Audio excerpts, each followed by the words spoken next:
Hello guys and gals, and welcome!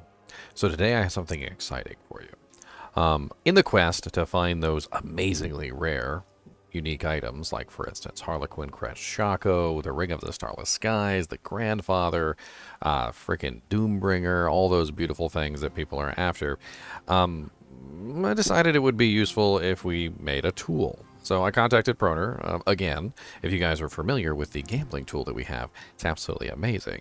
And the gambling tool will allow you to, determine, which gambling option is the most viable for your particular, class. So if you go over to the gambling vendor, just a quick overview, because it is such an amazing tool, is that when you go over here and you want to gamble for something, like a specific legendary affix, if you haven't checked out the gambling tool, it's going to let you know which one is the best option, right? But the question is where do we go for the best possible drop odds for a, say, Harlequin Crest Shako, or Ramalandi's Magnum Opus, or, like the Grandfather sword? Well, there are specific monsters in the game that do offer higher drop odds for specific items. And there are also dungeons that are capable of being Magic Find sigils. So if you've never actually encountered a Magic Find sigil, it's pretty simple. As you're going through your sigils, occasionally you will come across a sigil that has the green bonus at the top. It has things like Gold Find, Battle Hardened, etc. And occasionally you will come across a Magic Find one. You can craft them, of course, too. So this is important. So if you go into the vendor and you actually just like I could, for instance, just destroy all these and turn them into dust. The ones that I have, and I could just destroy a whole bunch of them. Doesn't really matter what they are, and I could look specifically for those Magic Find dungeons. Well, the question is what dungeons are the best places to farm for specific items? If I go ahead and I craft myself a bunch of, this particular character is only level 62, so it'd be probably pretty low for him.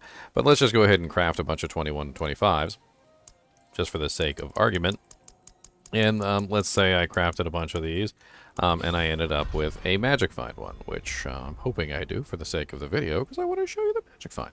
So there you go. Here's a Magic Find one right here at level 21, or tier 21, which, if you're unaware, the tier of the dungeons is plus 54. So 54 plus 21, so that's 64, 74, 75, so that's level 75. That is not high enough for the Shako. The Shako requires a level 85 plus dungeon. So once you find your Magic Find sigils, how do you know which is the correct dungeons to go to for the most optimal chances of farming these particular items? Well, we got a tool. This is the tool right here. Let me bring it up on the screen for you guys. And not this one. This is the gambling tool. I wanted to show this one off too. So if you haven't seen the gambling tool, this is the gambling tool. You choose a specific aspect and it gives you specific odds for those items, right? But right next to it, as you can see here, we have the unique target farming tool that has just been added, brand new.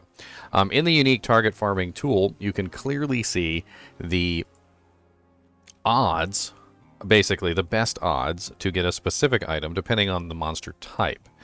It cross-references them by dungeon, and it also cross-references them by whether it is a highly dense dungeon with lots of monsters, which would be good for farming the monsters themselves, and it also cross-references them with dungeons that are extremely fast.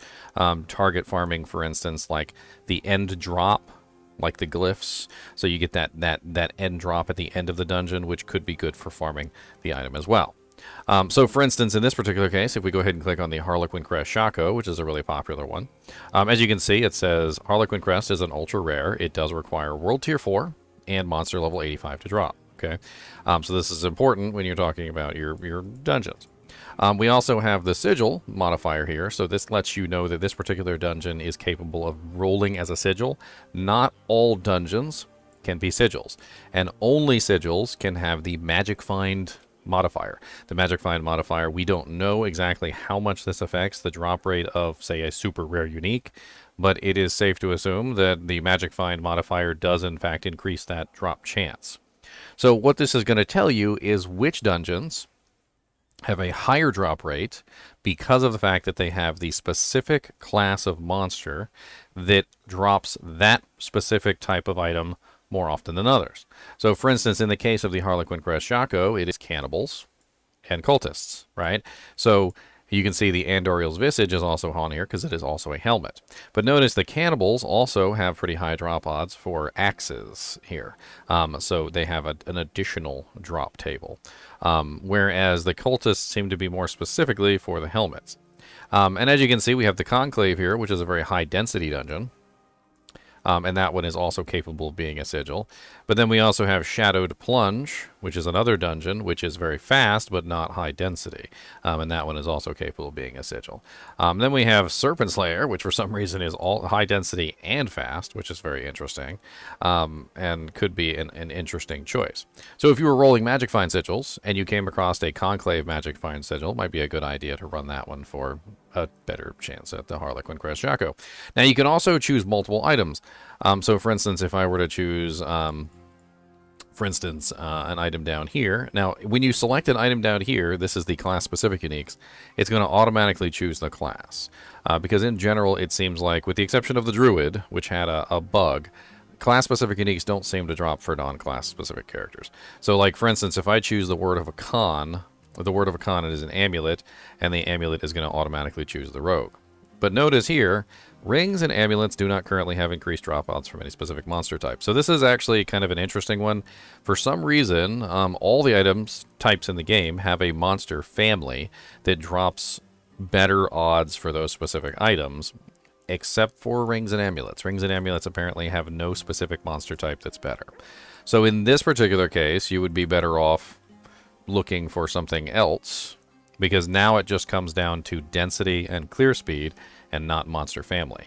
So in that case, you're probably just going to choose a different unique, like for instance, maybe the Eyes in the Dark Pants, if that's what you want, and then look for the best dungeon for the Eyes in the Dark Pants, etc.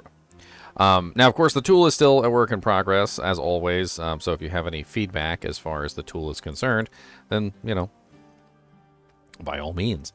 We're always looking to improve the tool in as many ways as possible. Right now, though, it's actually freaking really cool. You can also search in here, too. It has a search box. So you can do, like, for instance, I could do Battle Trance, which is going to pull up the Battle Trance. Or I could do Ramalandes, which is going to pull up Ramalandes.